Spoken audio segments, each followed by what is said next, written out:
Katie was an amazing woman. There really wasn't anyone else like her. I couldn't begin to describe what my life with her was like. I've never felt the joy, the comfort, and the love she gave me anywhere else before meeting her. She was all I had, and all I really needed. Though Katie wasn't without her flaws. No one is. She used cocaine. She used it a lot. I never got on her about it. She didn't deserve that. I was fine with it, just so long as it made her happy. I also knew getting on her would make her upset. Katie was an amazing woman.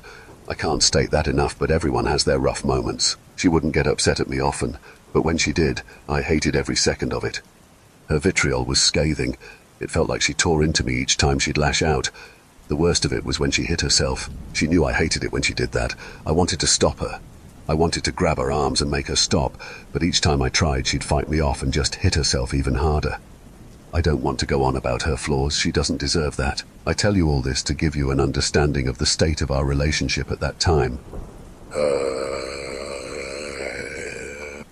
It was a late night. I had just gotten off work and was driving back home. Our house was located about 15 miles from where I worked. I had inherited it from my grandfather 2 years prior. Miles of dense forest were sprawled all around it, the foliage consuming any light the full moon offered. Rain poured lightly, and a slow wind passed through the trees. It was nice. It was peaceful. The slight dribble of rain and the whistling breeze served to put my mind at ease after what had been a long day. That morning I had upset Katie. I accidentally left the stove on, and what had been a couple of judgmental comments from her eventually turned into a grueling and utterly hostile argument between the both of us. I left for work when she started to hit herself. With every foot closer I got to the house, the serenity the forest gave me dissipated, and a feeling of dread and apprehension took its place. This wasn't the first time we had an argument like that. I knew that it could carry into the later half of the day. When Katie got angry, she could stay that way for days. The thought of having to come back to what I just experienced that morning was devastating. I glanced down at the stereo and checked the time. It'd only be 5 minutes until I saw her. My stomach dropped, heart racing. I had to pull over. I had to get a grip. I was breathing out my mouth, heavy and labored. The feeling in my stomach worsened. I felt like I was going to throw up. I got out of my car, my legs barely managing to carry me out. I leaned against the side of it and rested there, taking in the fresh air. This wasn't a new occurrence. I have an anxiety disorder. I learned that fresh air does help, even if just a little. Even still, nothing I did could make it go away. I spent about 10 minutes resting outside my car and focusing on my breathing. When I got back inside, I still felt horrible, but just well enough to keep driving. I couldn't just sit outside all night whether I wanted to or not. I needed to get back home. I was pulling into the driveway. Our house was about 25 feet away from the main road. The distance made the drive there feel like an eternity. My chest felt tight. My heartbeat reached my throat. I didn't stop driving. The sooner I'd be home, the sooner I could go to sleep and rid myself of the heartache this day brought. I finally parked and left my car. The panic I felt slowly faded as I approached the front door. Numbness rose in its stead. I opened the front door and saw Katie lying in an armchair with a small plastic bag of cocaine on the stand by her side. The entire upper half of her body was leaning off the left side of it. Her long brown hair sprawled across the stand. Her neck was hung back and her mouth was agape. She was pale, her face discolored and bruised from the beating she had given herself that morning. I stepped closer to see that her eyes were half closed and rolled back. As I stared at her, I saw that she wasn't breathing. I called 911 immediately. She had overdosed and I knew it. The paramedics arrived after 20 minutes. It didn't even matter. She was gone as soon as I found her. Fentanyl was found in her system. The coke she bought had been laced with it. She suffered a respiratory failure followed by cardiac arrest shortly before I arrived home. She suffered and died while I panicked like a bitch. I couldn't even explain all that was taken from me the night she died. Her loss took away any hope of a joyous future. There is no joy to be had without her. Her loss made me a husk of who I was. I may as well have died with her. I realized the selfishness in talking about what I lost when she died in such an awful way. But I don't care. I didn't care if it's selfish to feel that way. I was suffering. I couldn't accept it. The idea of bringing her back, bringing myself back, was as absurd as it was alluring. Ever since I was a child, there were rumors about the woods that surrounded my home. There's a small walking trail that leads off the road only about 50 feet away from my house. It was said that at the end of the trail was a ritual site, a site that could be used to bring back anyone you desire. All you needed was their remains. The specifics of the ritual were never stated by anyone. No matter who I asked, no one had any sort of explanation as to what happened during it. No one except my grandfather. My grandfather was diagnosed with frontotemporal dementia 6 years before he died. He had lived alone for 15 years before his diagnosis. His wife, the woman he lived with, died from a stroke a year before I was born. My dad hardly visited them before her death, and whenever he did, it was only to see his mum. My grandfather suffered from PTSD following his service in the Vietnam War. He was a tunnel rat, one of very few to survive unscathed. His PTSD caused him to have a completely strained relationship with my dad, if you could have even called it a relationship. My dad never spoke to him for a long time. He only started opening up after the loss of his mother. My granddad had an odd relationship with her. Growing up, my dad constantly heard the crashing downpour of invective insults they struck upon one another. These were essentially emotional shouting matches used to vent the stresses of their unsteady marriage. In these moments, they seemed to stand each other, but not even a few minutes afterward, no matter how badly he scathed her. My grandfather would start praising his wife like she was the most important thing in the world.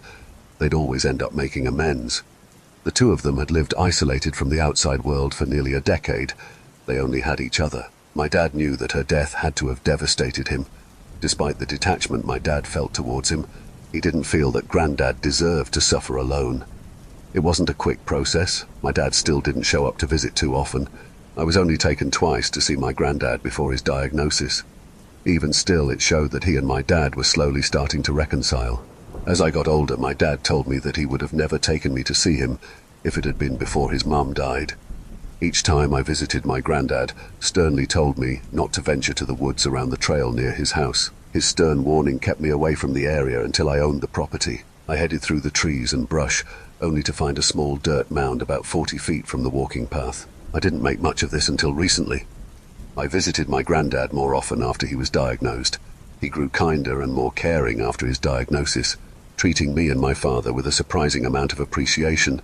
I think he knew he had to show that he cared before it was too late. His dementia eventually started to take hold. He had been pulled out of work and his driver's license had to be revoked. He started leaving sticky notes as reminders of how to do different tasks all around the house. He stopped leaving them when he lost his ability to write. He was soiling himself, eventually not even bothering to clean himself after he did so. My dad and I came by frequently to care for him. He'd often asked to see his wife as well. As we stayed to try and help him, he started becoming aggressive toward us. He would grow furious any time his condition was mentioned. My father had been pleading with him to try and get him to be voluntarily placed into a treatment facility. He'd be bickered or yelled at in response. The decision to place him involuntarily into a treatment facility came after he snuck out one night while we were sleeping. My father woke up about 30 minutes after he left. My dad searched and found him on the trail. The oddest thing was that he wasn't walking down the small path. He was crawling on it. He was crawling on his stomach. He had a flashlight in his mouth and both of his arms were at his side. He was pushing himself forward with his feet and shoulders. I later visited him in the treatment facility he was in. This was about 4 years after he had been diagnosed. By this time, he was mostly distant from everyone and everything around him. He would stare into space and he hadn't spoken a word to me in months. I still visited him though. My father did too. We stayed adamant that we'd be there for him. I pulled up a chair next to him and asked how he was. I didn't expect a response. To my shock, he said he was well. He even gave me a warm smile. His reaction left me stunned. Though I didn't have time to think about it, I needed to make this short moment I'd have with him. I asked him a variety of different things and got surprisingly articulate responses. After spending about 15 minutes conversing, I realized that I had never asked why he had been on that walking trail that night. I was afraid it would sour the moment I was having with him, but I was curious. I had been wondering about it for the 2 years since it happened. After debating myself on whether I should, I finally asked, "Why were you heading down that trail a few years back?" His warm features dropped instantly. The question shocked him. His eyes widened. He inhaled slowly and explained, "I had to see my wife." I paused. "What do you mean?" "She was at the end of that tunnel. There's a tunnel out there, at the end of the trail. I had to pass through another to bring her back." I felt my mood dampen. I thought I was losing him. He wasn't making sense. "What do you mean?" "She was at the end of the tunnel. I brought her out of it." He was still hard to understand, but I started making sense of what he was saying. "So you were trying to go down a tunnel because you were trying to bring your wife back?" "Yes." My mind went to all the different stories I'd heard about that trail as a kid, and how it led to a place that brought people back. Are you talking about that old rumor I always heard about? The one with the ritual? I didn't know they still talked about it. Yeah, I guess that's what it is. My granddad looked at the floor and remained silent for what seemed like minutes. I thought he'd stay that way until he looked back up and stared at me. Staring into his eyes, I noticed they were completely empty and dead. His pupils were wide even with the bright LED lights that illuminated the entire treatment facility. He finally spoke. His voice was rough, and he slightly shook his head side to side with every word. "Don't you ever go down that trail, kid. You won't want 'em back." For the 4 years following that conversation, I pondered on what he had said. I eventually concluded that his story had likely been an instance of different recollections he had of his wife, his time as a tunnel rat, and the stories he heard of the ritual being combined and turned into one memory. After accepting this explanation, I didn't think about it. That was before Katie died. The idea of a ritual that could bring her back was ludicrous. There hadn't been anyone to actually claim they brought back anyone. The only person who claimed they brought someone back suffered from an illness that ate away at his mind. That said person was the only individual to give any account as to what even happened during the ritual. It was completely unreasonable to find any validity to the claims of anyone who spoke of the ritual and its properties. However, I only needed one reason to see if their claims held any merit: Katie. That was all the incentive I needed to head to the ritual site. It was 4 in the morning. The sun rose in the horizon, turning a sliver of the black sky above to a dark pool of blue. A familiar breeze passed through the thick foliage surrounding me. Leaves were rustling and falling on the path ahead. There hadn't been anyone to mention how far the ritual site was from the start of the trail, so I put on my hiking boots and left early to give myself enough time to reach it before nightfall. I brought various essentials in case of a long hike. A one-person trekking tent, provisions, and a Swiss Army knife were just some of the items I had in my backpack. Though I carried something that was completely invaluable: Katie's ashes. She had been cremated a week after she died. I had asked her family for her ashes and didn't expect them to say yes. I imagined that they thought I was partially responsible for her death. I was.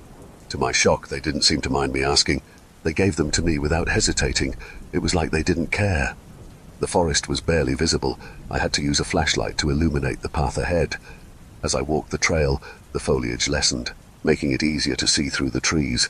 I could hear the sounds of rustling to my left. I turned and raised my light to see what I heard. It was 2 black vultures picking flesh off the bones of a dead deer. I turned forward and looked above me to see 3 more vultures flying in to join them. As I was walking along, I entered a state I could only describe as autopilot. My body carried me along, but my mind was lost in thought. Thoughts about Katie, thoughts about the warning given by my grandfather, and thoughts about the vast wilderness I headed through. The quiet ambience of the woods helped fuel the state of transfixion I was in. The chirps of crickets, the singing birds, and the slow wind all formed into a chorus that was almost hypnotizing. The chorus stopped instantaneously, leaving me in a deafening silence. This immediately broke me from my trance. I had been looking down just in front of my feet for the past 5 minutes. I finally glanced up to find that the forest had completely changed. As far as I could see, the trees were all dead, not a single leaf in sight. I turned around and saw the same thing, a completely dead and barren forest. I continued despite this, the only sound being that of my footsteps and my increasingly erratic heartbeat. I was walking along, looking straight ahead with my light revealing the path. I stopped when I heard the sound of hissing directly to my right. It sounded deep and raspy, guttural like the roar of a lion and fading in and out in a rhythm like steady breathing. I looked to my right and brought my light up.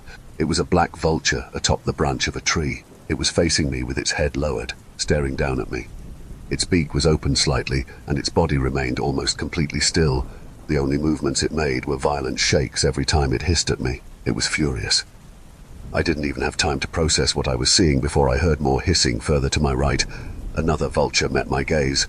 As soon as I noticed it, the entire forest gradually erupted with the cacophony of hundreds of these black vultures. Their sounds morphed into a deep rumble that burrowed itself into my mind like a parasite. There were no coherent thoughts amidst the bombardment of harsh noise around me, only a feeling: absolute dread. I was now running, sweeping the beam of my flashlight all around me. Atop the branches of every single tree in front of me and behind sat one vulture, one tormentor. I kept running until I saw it. The dirt trail I had been following had led me to a large cave opening. The hissing of the vultures stopped as soon as I reached it. The opening was huge, spanning about 30 feet in diameter. This was the ritual site. This was the tunnel. I processed its enormity as soon as I saw it. I didn't care. I turned away from it, looking and seeing that all of the vultures were still watching, not making a sound. I paced the trail, my hands grabbing the sides of my head and eventually moving to my face. "What the fuck is happening?" I screamed, muffled by my palms. I started running my fingers through my hair. I couldn't take my eyes off the vultures around me. I didn't even think I could continue. My anxiety always leaves me panicked and in a state of pure stress. This was something entirely different. I was terrified. I couldn't begin to process what was happening. I had seen nothing like this before. I didn't know what to do. I stood silently, staring at the vultures, completely lost in the moment. Thoughts of Katie slowly emerged in my mind, eventually bringing me out of my stupor. They had become a reminder as to why I was there in the first place. As I was brought back, I finally turned to see what was inside the opening. I held out my flashlight to reveal a massive slope leading about 40 feet beneath the earth. The slope was rough, a misshapen staircase of sharp and jagged rock. It was just vertical enough to head down on foot. A descent into this cave would be dangerous. Only one misstep would send me through an onslaught of crushing impacts that could kill me. I hated even looking at the slope. I hated knowing that it was my only path if I wanted to continue onward. A part of me still wondered if this ritual was real. Maybe strange things did happen in these woods. The vast expanse of sudden death of the trees, the absurdly deep hisses of the vultures, and the ferocity with which they hurled them at me were all strange occurrences that I couldn't disregard. But the resurrection of someone I loved was simply so ethereal in concept that I couldn't help but question it. These questions were mostly spurred on by the danger I faced if I chose to move forward. Staring into the descent before me, I was presented with another thought, the thought of turning back. The thought of turning back and heading home, never to see Katie again, never to know joy again. I would never know what was in this massive pit that lay just a short distance from my home. I would never be able to say that I actually tried to push forward once the going got tough. Nope.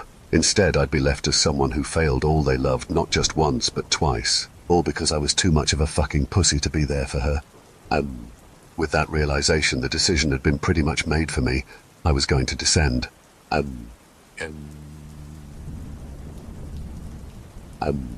trekked the slope slowly, carefully placing my feet onto the largest and sturdiest rocks I could find.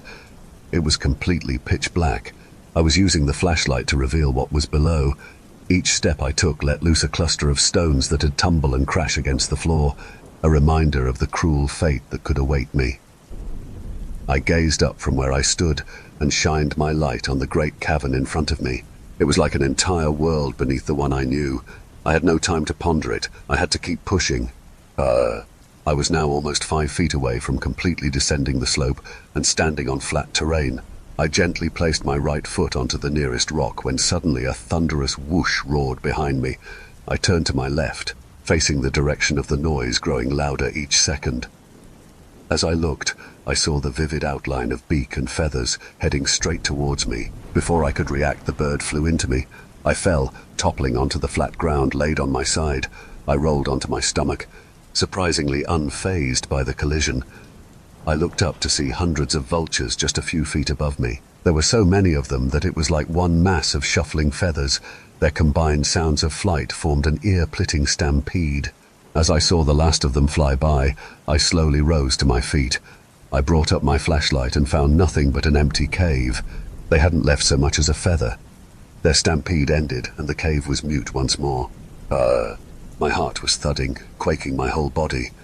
I turned to the opening and brought my light upwards, wanting to get a full glimpse of the chasm they emerged from. The opening I had just used to get down here was gone, completely covered by the stone ceiling that lined the cavern. I stood staring at it, my jaw hung open and my eyes began to water. I was trapped here, completely alone in the dark. No. Each word left me as a trembling whimper. I rested myself on the cave wall, my arms crossed and my face pressing into them. I wanted to stay that way. I wanted to rest there forever, shielded from the catastrophe this journey had become. The reality was that staying here would do nothing for me. I needed to move forward. I needed to go deeper. Bah! I pressed on, each step labored by my weakened legs. The cavern stretched far out right from the slope. It was enormous, my small flashlight unable to capture its full size. I lowered the beam of light down, keeping it low enough to shine the ground but elevated in a way to reveal the cave wall.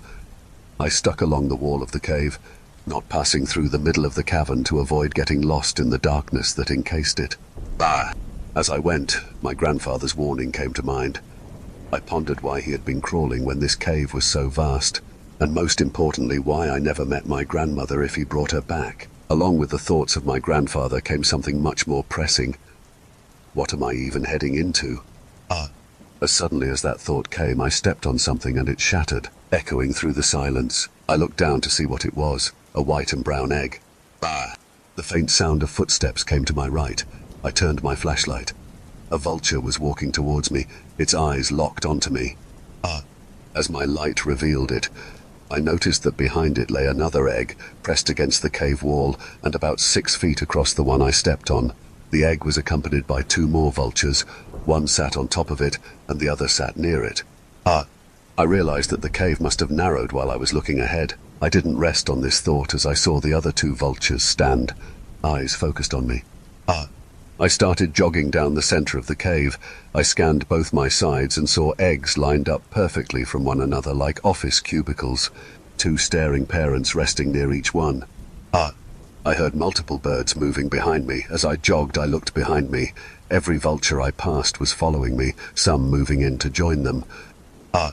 As quickly as I saw this, I progressed into a full sprint down the cave tunnel. I stared down it to see something I missed. It was a light. There was a light at the end of the tunnel. I hastened down the tunnel and started seeing insects. Flies and beetles all passed me by. I didn't care. I needed to reach the light. The amount of insects was growing. I could hear myself crushing beetles beneath me. The flies didn't pass, instead slamming into me. It didn't matter. I was getting closer. There were now hundreds of vultures chasing me, herding me in further like shepherd dogs. As my chest ached and my legs flared as I felt the weight of beetles giving in under my feet, I finally reached the end of the tunnel.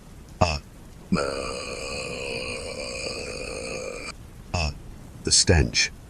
Before anything else, the stench hit me first. It was as if the entire earth was dead and rotting. It loomed in the air and placed itself within my lungs. I could practically taste it. Bah! As I stepped through the light, I headed into a different world. The sky, the ground, all of it was a dark shade of red. A heavy fog permeated, tinged with the same color. The dark red landscape forced my eyes to readjust. The sky hummed with buzzing akin to that of a fly. It was just above my head, but I was unable to locate its source. Bah! The ground squished with every step I took, maggots and beetles embedded within it. My body was frigid. I found myself clattering my teeth, shivering despite the multiple layers of clothing I wore. As I walked, I saw 2 vultures about 3 feet apart, pecking at the floor like pigeons with breadcrumbs. They stopped once. A muffled wailing was heard behind them. I checked to see what it was. There were figures. Something giant stood over a man. Animals circled his abdomen.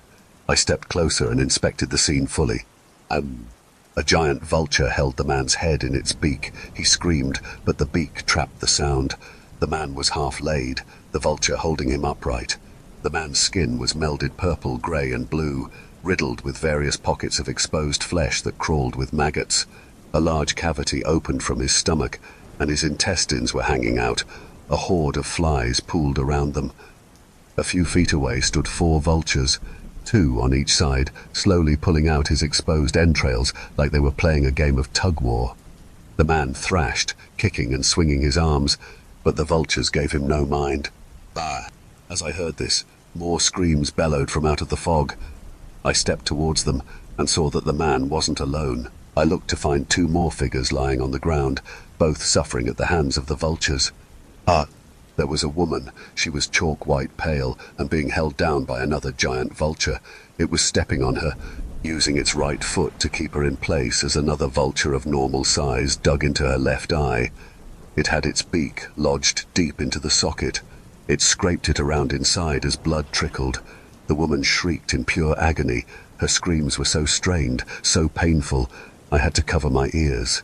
If I hadn't, I would have snapped and broken down, succumbing to a myriad of overwhelming emotions. The second figure was a skeleton lined with strips of red flesh. The skeleton lay still as the vultures tore away at the little flesh it had, and it responded by unhinging its mandible in a silent howl.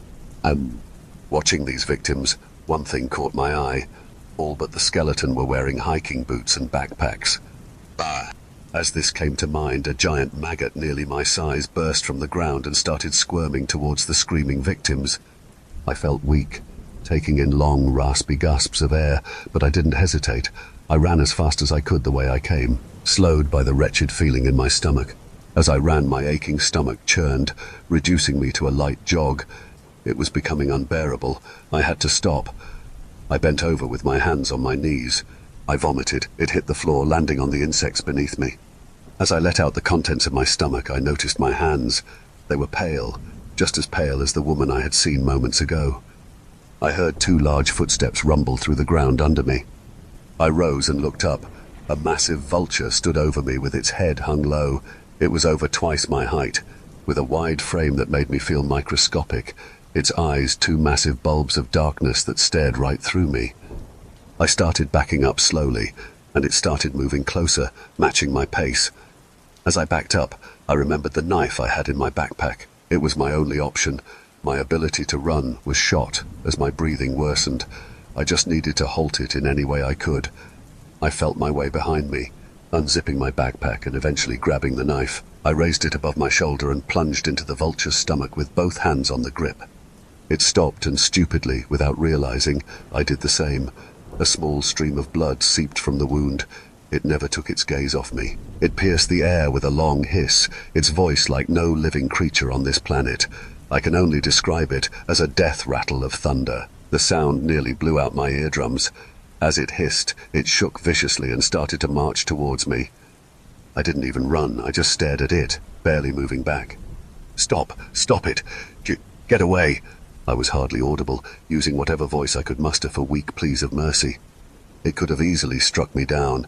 It could have grabbed me, maimed me, or it could have crumpled me with one of its large wings. But it didn't want to.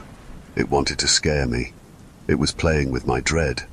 It kept hissing as it approached. Each hiss lasted about 10 seconds, fading in and out. I eventually gathered the strength to turn and jog in the opposite direction. Once I did, I found a large formation with a hole in the middle, an entrance to some sort of cave system. A woman ran just feet from it, leading a group of flies. As she got closer, I saw her left eye, a black socket with a trickle of blood just below it. She was one of the victims. Her movements were so stiff that it looked like he was running in stop motion. She passed me, not giving a glance to the exit directly next to her. My jog was turned into a full sprint. I felt rejuvenated in a last-ditch effort for survival. I heard the vulture flying towards me as I raced towards the entrance. I barely made it before the beast grabbed me with one of its massive talons. The passage was too small for it to pass through. I had escaped. The entrance led me to a room that was only about 15 by 20 feet. The ceiling reached just above my head. It was too dark to see all this initially. I once again had to use my flashlight. As I observed the room, I noticed that it was lined with the same red texture as the area I just left. I saw insects still embedding themselves in it. As I looked inside the room, I found another opening. It was so narrow that it could have crushed me, but I saw no other passage of escape. I didn't hold back, I cried. I paced the room. Each step I took was followed by the squishing floor. I was hysterical. You can't make me do this. You can't make me do this. This became my mantra, recited to the world around me. I didn't want this to be my only way out of this hellish realm, out of the rut Katie's death brought me. As I saw the opening, I was struck with a memory that left me reeling. It was Katie. Her neck hung back and her mouth was agape. She was dead, and I had let her die while I was whimpering on the side of my car. I couldn't leave her that way, not a second time. Hyperventilating and practically gasping for air, I rested my backpack and pulled out a small plastic bag containing her ashes. I held it firmly in my right hand and put my flashlight into my mouth. I pressed myself against the ground, laid on my stomach. My face was laid on its right cheek, larvae crawling underneath it. My arms were at my side. I was using my feet and shoulders to scoot myself forward.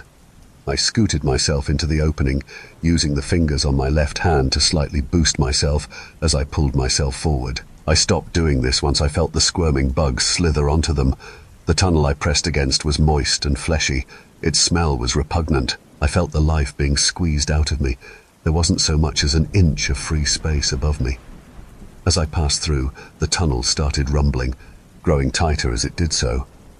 I could feel the tunnel's moist lining pressing further against my arms and legs. The ceiling lowered, threatening to flatten me like a hydraulic press. The smell grew worse, now a sour, all-encompassing aroma of rotten fruit and eggs. I vomited into my mouth. Its ejection was so violent that it nearly took the flashlight out of my mouth. I was forced to swallow it. I kept pushing myself forward, and as I did so, the tunnel slowly declined, eventually dropping steeply. I slid down, the rumbling tunnel getting tighter and tighter until it dropped off entirely. The tunnel widened. I was falling, heading face first into a black void.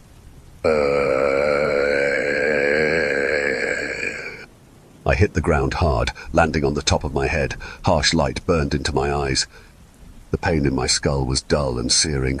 I raised my left hand and placed it on my head. A clump of maggots crawled through my hair. I looked up to find that I was out of the tunnel and out of the hellscape. I was in the center of the ritual site, the massive cave opening now completely covered by dirt. I looked up further to the sky and saw no trace of where I had emerged. I was finally under the light of day. White fog fell upon the land, and I couldn't see 10 feet in front of me. Slowly, a dark figure limped out of the fog. Its body was large and swollen, its skin a disgusting shade of grey. It had green and dark blue veins creeping from its swollen ankles all the way to its stomach. I saw its torso. It had a large gash stretching across it. Flies swarmed the incision. I met its gaze to see that it had brown liquid pouring like snot from its nose and mouth. I met its gaze to see its long sheets of hair.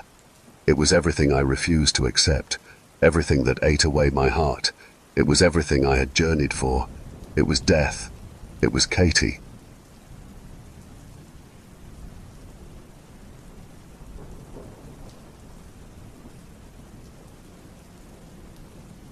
I was fetching myself a glass of water in the middle of the night when whatever had eviscerated my roommate attacked me. It chased me through the flat. Fear, like liquid fire, coursed through my veins. It was gibbering, shrieking. I'd been so desperate to escape, I'd leapt through my living room window. Luckily, in the aftermath, I was found by a neighbor and soon ended up in the hospital. When I'd first returned to my senses, all I could see were those dark claws slashing, that wriggling, monstrous torso, that human face, an insectoid body, human limbs and arthropod claws fused together into some horrendous amalgam. I felt nausea boil in my stomach. I thrashed and yelled. I was blind to the doctors and nurses around me. They held me down and sedated me. When I woke up again, I was calmer. A doctor was by my bedside and pulled up a chair next to me.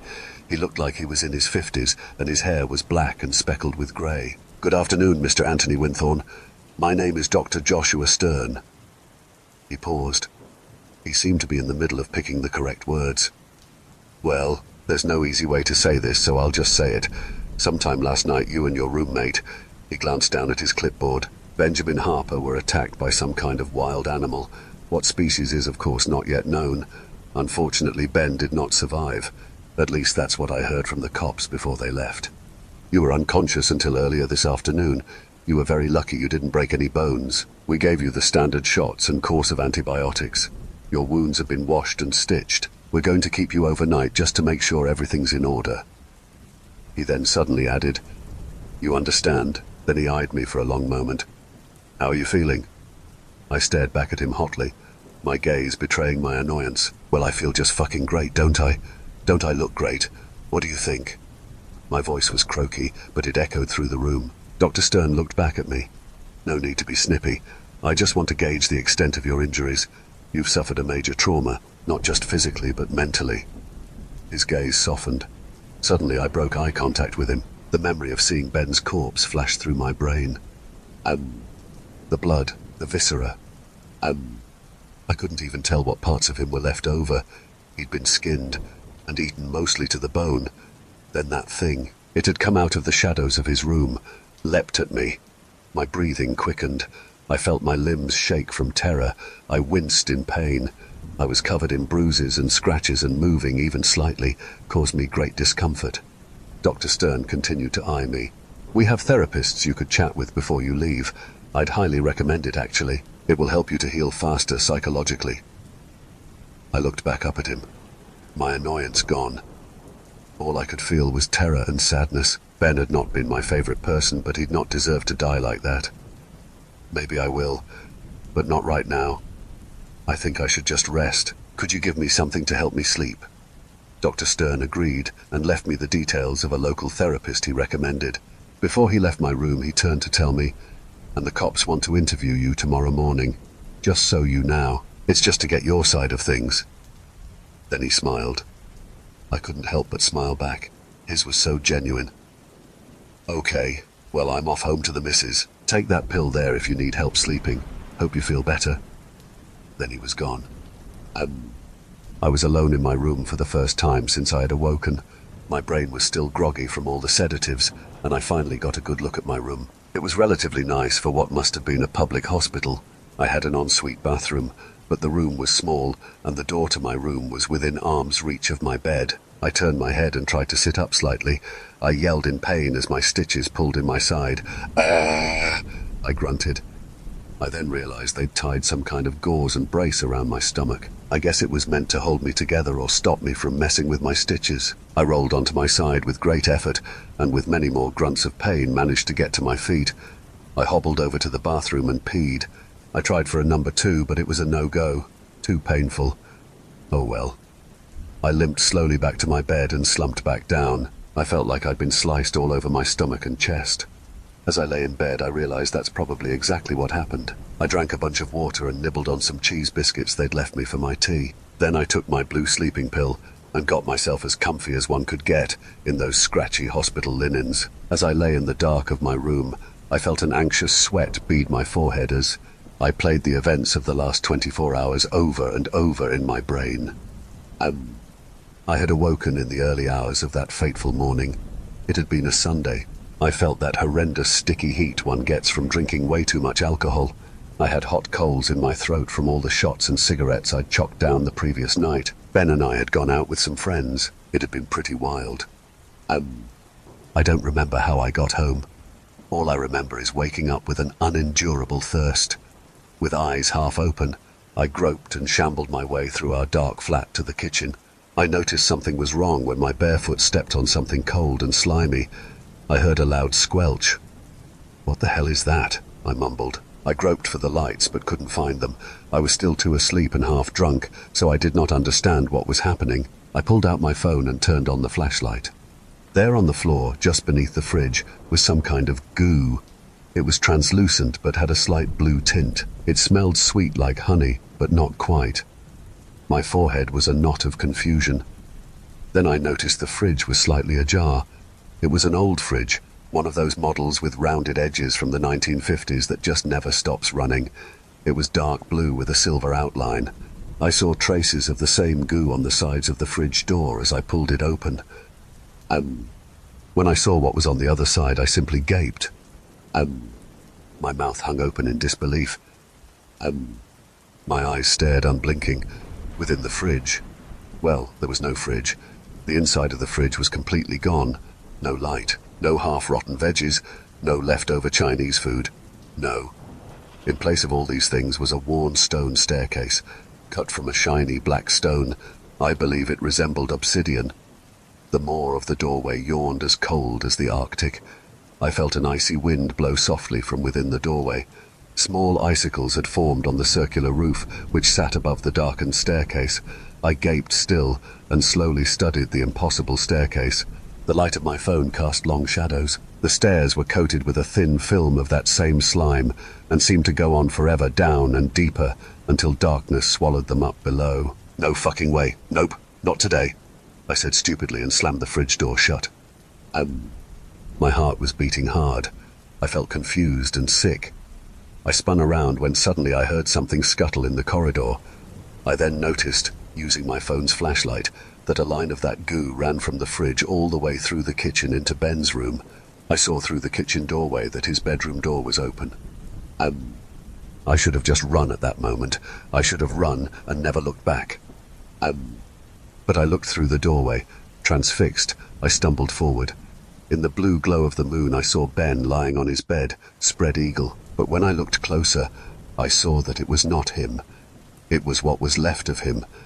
And I saw the thing that did it come scuttling out of the dark. I heard a horrible clicking noise, a click, click, click of giant pincers. I heard a loud trilling sound. Then I saw the thing come out of the dark. It was humanoid, but only slightly, and I only say this because it's the one word I can think of. Imagine a person except every limb is twisted the wrong way, so that this thing was forced to run on all fours, with limbs bent all backwards. It had two heads. One faced me, and it was a human mask stretched across something else. The mask was all out of shape. The other face was at the end of a hideously long neck that was held in the dark. Its body was a wriggling mass of human flesh and some kind of carapace, like that of a crab or arachnid. It had 10 segmented limbs that ended in large claws. Those claws lashed out at me. What felt like hot blades sliced through my chest and stomach. I screamed in pain, nearly fell over. I just managed to back away. The creature stepped back too. I felt something sticky cover my wounds. It was that slime. I looked up again. That whole creeping creature was covered in blue slime. I felt bile rise in my throat as I sprinted away, screaming a primal scream of pain and terror. It didn't sound human.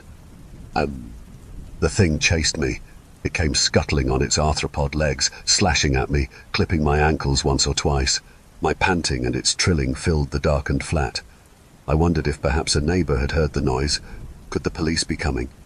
The way the thing moved toward me reminded of a giant spider. As I entered the living room, I realized there was no way I was going to have time to unlock and leave my flat through the front door. I knew I didn't have time to reach my phone and call someone, and then wait for them. I needed to get out now, right now. In desperation, I picked up the nearest chair and hurled it at the large window. The chair smashed clean through with a loud crash. I prayed the fall wouldn't be too bad and leapt right through. I didn't remember anything else until I woke up here. I kept my eyes closed as I lay in the hospital bed. My heart was hammering in my chest as I remembered how that thing had nearly got me. Where had it come from? Were there more staircases like that nearby? I shivered at the thought. By around 9 o'clock that evening, the nurses made one last visit to collect the leftover food I had for tea. They gave me my evening medication and then left. I went over those memories again and again. I was deciding what I would tell the cops and what I would omit. I would stick with the wild animal story. I mean, how a wild animal could just appear in a flat in the middle of a city, kill one person and maim another, then just disappear completely. It's crazy to me. But I'm also not interested in sounding like a crazy person to the cops. If I told anyone about the fridge, about the creature, its true nature, well, I would end up in some terrible mental institution. So I'll just stick with whatever crazy story they have. Agreeing with their madness is better than drawing attention because of my own. As all this raced through my head, I felt a warmness start to spread through my body. I realized the sleeping pill must be working. My thoughts slowed, my breathing calmed. Soon I was fast asleep. My ears heard a clicking noise as I awoke. My door stood open. I yelled as my eyes opened, and I saw that creature standing down at the end of the hallway. It stood still for a moment. It trilled. I yelled, "Help! Help! Nurse! Anyone?" The hallway remained dark and silent. No one answered me. Were they dead? What had happened? I tried to sit up, but my wounds screamed at me to stop moving. Then the thing started walking towards me. It scuttled so like an insect it sent shivers rippling down my spine. My lungs burned with fear. I tried desperately to get up, but I could barely move. The pain was excruciating. I yelled as I pulled myself to a sitting position, but it was too late. As I turned to see where the thing was, I bellowed. It was hovering right over my bed. Its horrifying masked face staring down at me. Its eyes were wrinkled and hidden behind disfigured flesh. It pressed a large claw against my cheek. Then it stood back and used another claw to grab my left ankle. I felt all the bones therein snap. The pain I felt cannot be fully described. It was like someone had spilled liquid fire on my leg. I screamed brutally, with full force. I think I may have blacked out because the next thing I remember I was on the cold floor. I blinked and moaned. I was being dragged along by that thing. My ankles screamed with pain and white-hot pangs leapt up my leg. I used all my strength to lift my head and look where I was going. The thing was dragging me through the hall. A fluorescent light started to flicker as we approached a door. The thing winced at the sudden light and reached up and smashed it so that the flickering ceased immediately. It lurched forward and pushed the door open. Inside was a small communal space. It must be where the hospital staff come to take breaks and make coffee. Of all the pieces of furniture within this room, the one the monster cared about most was the door of a large pantry. A chill spread through me. Another doorway. It wanted to take me. As the terrifying thought ripped through me, I twisted my ankle, but to no avail. The thing moved slowly but pulled me inexorably toward that wooden door. It stretched a segmented appendage forward and knocked 3 times on the pantry door. There was a pause. Something seemed to ripple through the wooden surface of the door. Even in the dim light of the hospital I could see it. All I could hear was my heavy breathing and the soft clicks of the monster. Then it pulled the pantry door open slowly. I knew the chances there would be no staircase was 0, but I still hoped it would be filled with normal food like a normal pantry. But of course there was the black staircase gaping up at us. I moaned in horror and tried to kick at the thing. Again, it was useless. Then the thing bent forward and suddenly I felt its grip on my leg loosen. Then my leg fell and hit the floor. I was momentarily stunned. It was too. As it realized it had lost my leg, it turned to grab me again. I mustered all my strength and kicked the thing as hard as I could. It screamed as it tumbled forward, already bent out of balance. I heard it continue to click, shriek and trill menacingly as it fell down those stairs. As the sound of it faded from my ears, I lay still. My body felt cold. Could I have lost too much blood? Was I going to die? My entire left leg was now numb. I slowly shambled onto my right leg. I shut the pantry door. Then, out of strange instinct, I knocked on it 3 times. As I did, I forced my eyes closed and willed the doorway locked. The stairway gone. Then I opened the pantry door again. I yelled with delight when I saw that there was very normal, almost out-of-date food in that pantry. I was really overjoyed. The cops have a new ridiculous theory. They now believe a madman was responsible for my initial assault and the brutal murder of Ben, that he had followed me to the hospital to finish me off, and was then also responsible for the assaults last night. I was found unconscious in front of the pantry by the first nurse from the morning shift. She also found the bodies of everyone else. This thing had killed everyone. Every nurse, patient and doctor on that floor had been torn to pieces. Among these dead were Dr. Stern and many nurses who had helped me. I tried really hard not to think about them. I had really liked Dr. Stern. I must have been too out of it to notice. What upsets me more than all the death is that the thing hadn't killed me like the others. No, it had wanted to take me away. To take me to its home, its dimension. I really have no idea. I shiver at the thought. I'm still in the hospital, but the cops have left someone behind go watch over me. They are looking for some psychopathic killer. They're wrong, of course, but at least we agree there is something dangerous after me. I'll take their help, and once my leg is healed, I'm going to get far away from here. While I lie here in my hospital bed, I still wonder, have I killed that thing? Or just pissed it off? Would it be back? I guess only time will tell.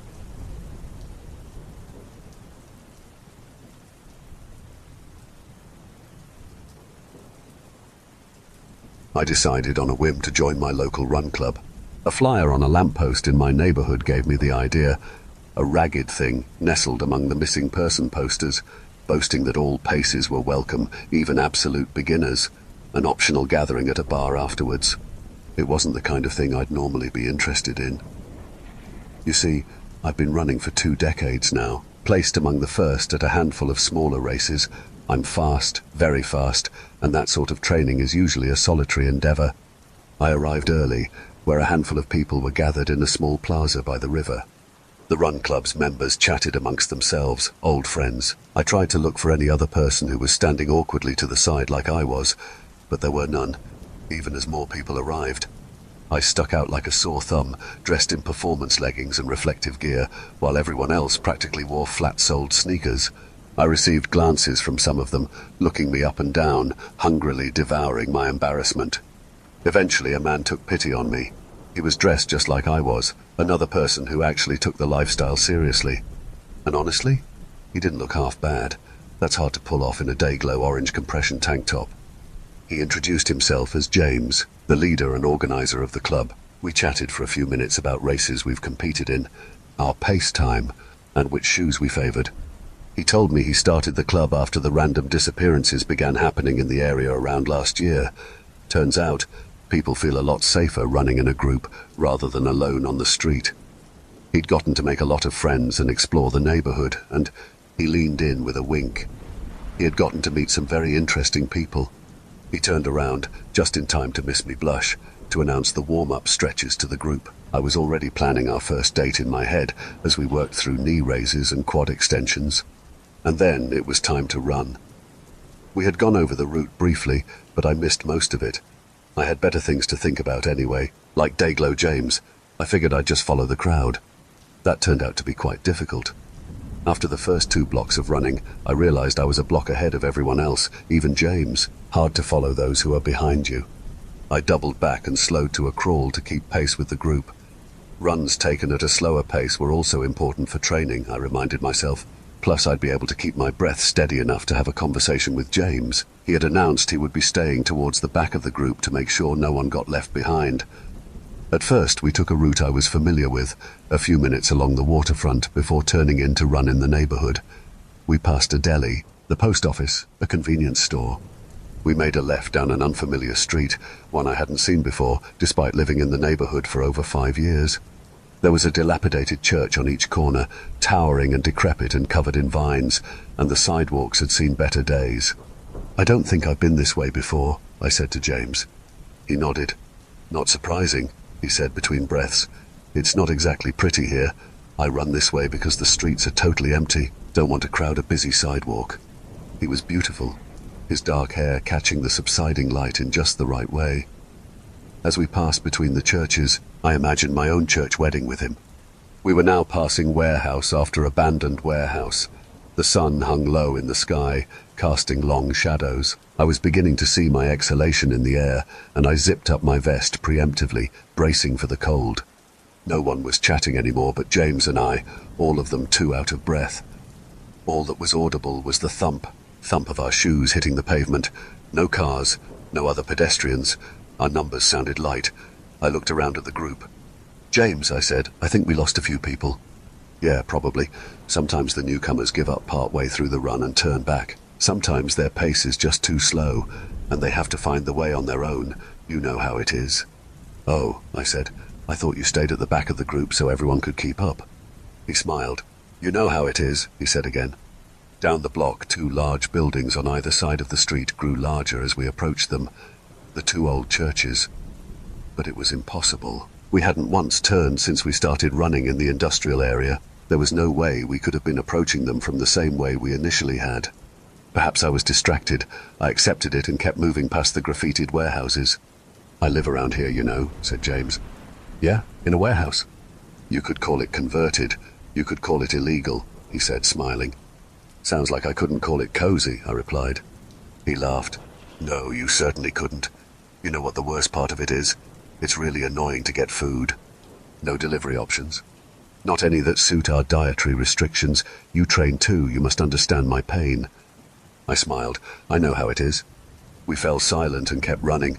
I looked around and realized there were fewer people still, bringing us to around 15 total.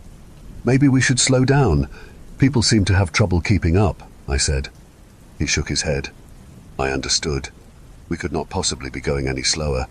I felt a fondness for him. He was doing a service to the community by providing a safe space to run.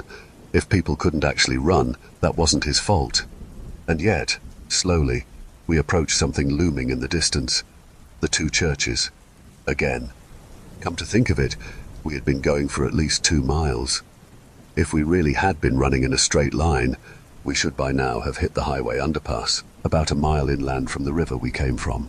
And yet it was nowhere in sight either, not even in the distance.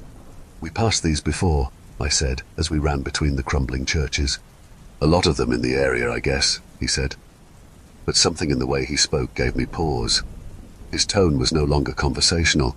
In fact, It sounded defensive, as if he knew exactly what I was talking about. I was in danger. The sun was nearly beneath the horizon behind us, the temperature dropping by the minute. For the first time I looked closely at the other runners. I expected to find them out of breath, possibly even confused like I was. Instead, they ran urgently, intently. The effort they appeared to exert did not match the speed they ran. It looked like they were almost running in place, slow motion only in pace, as if they were charging through deep mud. And every single one of them was crying. They looked far, far in the distance ahead of them, with expressions of absolute terror on their faces, tears streaming down their cheeks. I tried to see what they were looking at, but there was nothing but warehouses. No underpass, no pedestrians, no cars, nothing. Perhaps it was a trick of the light, but the whites of their eyes looked darkened, giving the appearance that they were completely black. "What's going on?" I asked. "Keep going," whispered another runner. I looked to James. He smiled. "Keep going," he said too, "and stay with the group." "You'll be safe with the group," said another runner. I looked behind us. The sun had set, but the river we had come from was nowhere to be seen, just miles of warehouses fading into the darkness. The few street lamps lining the sidewalk had flickered on, dousing us in a sodium orange glow. And there were even fewer runners than before still. I could count the lot of us on my hands. 8 people creeping forward like encroaching sludge, yet running as if they were in a 100-meter sprint. I kept running at my slow pace, despite the alarm bells going off in my head. I just had to make it to the corner. 50 feet, 40 feet, 30 feet. I still stuck with the group until the last possible second. Then I hit a hard right and tried to turn down another desolate and unfamiliar street. Something caught my arm. One of the runners, holding me firmly by the elbow, dragging me ahead as she sprinted straight ahead at a snail's pace. "You don't want to do that," she said. "Folks who turn off tend to lose their way." I kept running forward, again between the 2 churches, again past the warehouses, again over the broken sidewalks. I was also beginning to tear up, afraid and confused and wanting to go home. My smartwatch told me we had been running for over an hour, but had not logged any distance. I cursed myself for leaving my phone at home. Just 2 blocks later, the ivy-coated churches again. "They're getting closer together," said James in a happy sing-song. "We're almost at the end." Our group was now just 5 runners, including James and I. "Where?" I managed to gasp. I couldn't finish my sentence. "Maybe they got tired," said James lightly. At that, the fear cocooned my ribcage, and I felt a few tears fall down my cheek. I took a look over my shoulder, past the preternaturally slow runners, at the line of garages and warehouses behind us. The dark of night was encroaching, limiting the field of distance. Just at the boundary of my vision, something moved and writhed in the darkness in complete silence. It kept pace with us, ever so slowly, staying at the edge of where I could no longer see into the night. I could barely make out an outline. "Don't look back," said James. "We're so close." I would keep pace with the group. I would keep going straight, but there was no way I wasn't looking back. That thing in the shadows, whatever it was, sent a bolt of electricity up my spine. I had to know what was back there. Brief gleams from the sodium bulbs of the streetlights illuminated small portions of the thing as it passed them. It looked metallic, or wet, or highly reflective. Standing about 7 feet tall and nearly as wide, it moved forward with a tangled mass of twitching, vine-like limbs. They swept out, reaching towards us, becoming momentarily visible in the light. It, too, looked like it should have been moving faster than it was. Tendrils reached out, stomped forward, but propelled it just inches at a time. To the side, the runner that had prevented me from turning slowed to a stop and leaned forward, out of breath. As we ran further from her, the thing in the shadow grew closer. I could barely see, but when it reached her, the vines seemed to wrap around her, encasing and swallowing her. I screamed. It was just James and I then. "Keep going," he said. "Stay with me, you'll be okay." This whole time I had believed I'd be safe with others, not turning, slowing myself down to the speed of the crowd to the point of aggravation and insanity. And now I was running alone, with a stranger, in the middle of nowhere while being chased by something not of this world. "Is it yours?" I asked him. He nodded.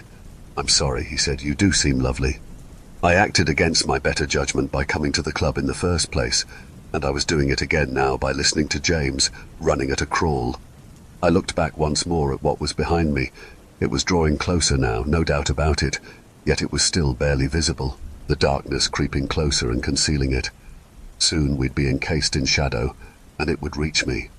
I couldn't afford to keep going so slowly, so I sped up. I began to outpace James with ease, running further from the darkness behind us both. I felt him swipe for my arm, trying to pull me back. He missed. James called out after me, "Don't leave me, please, it'll—" He trailed off. For the first time he sounded afraid. "Go faster," I called back to him. "I can't." One last glance back as I sprinted forward at only twice his speed. His expression was unreadable, devastated and afraid and angry and something else. "I'm starving," I heard him say. The darkness overtook him, and just before I turned back around, I could swear I saw tendrils slithering and constricting around him. I ran forward faster than ever, a push even for myself. The darkness fell further and further away as I continued down the block of warehouses. On the next corner were the churches again, growing closer and closer as I sprinted toward them. As soon as I passed between them, something shifted in the air. I was no longer surrounded by warehouses, but the blocks of my neighborhood I was familiar with. I was all alone on the abandoned residential street. I looked back, expecting to find darkness and warehouses, but I could see the river plaza we started from only a few short blocks away. My watch read 3 a.m. Goosebumps still raised all over my skin. I ran home as fast as I could and called the police as soon as I was reunited with my phone. Of course, I sounded exactly the way a sweaty, exhausted lady at 3 a.m. would. I was quickly dismissed. Perhaps they would have taken me more seriously if I told them what I saw on my way home. On a lamppost, a ragged thing nestled among the Run Club posters, was a missing person poster with James's face. He's been gone for over 4 months, and was the last one to go missing. Running should be a solitary pleasure. I know that now. But it's been months since this happened, and something is drawing me back. Maybe it's the increasing number of disappearances in our small city, or maybe it's the fact that an equal number of new Run Club posters have been going up. I'm terrified, but I know I need to get to the bottom of what I saw. Maybe I'll go back to Run Club. With that said, thanks for watching, and until next time.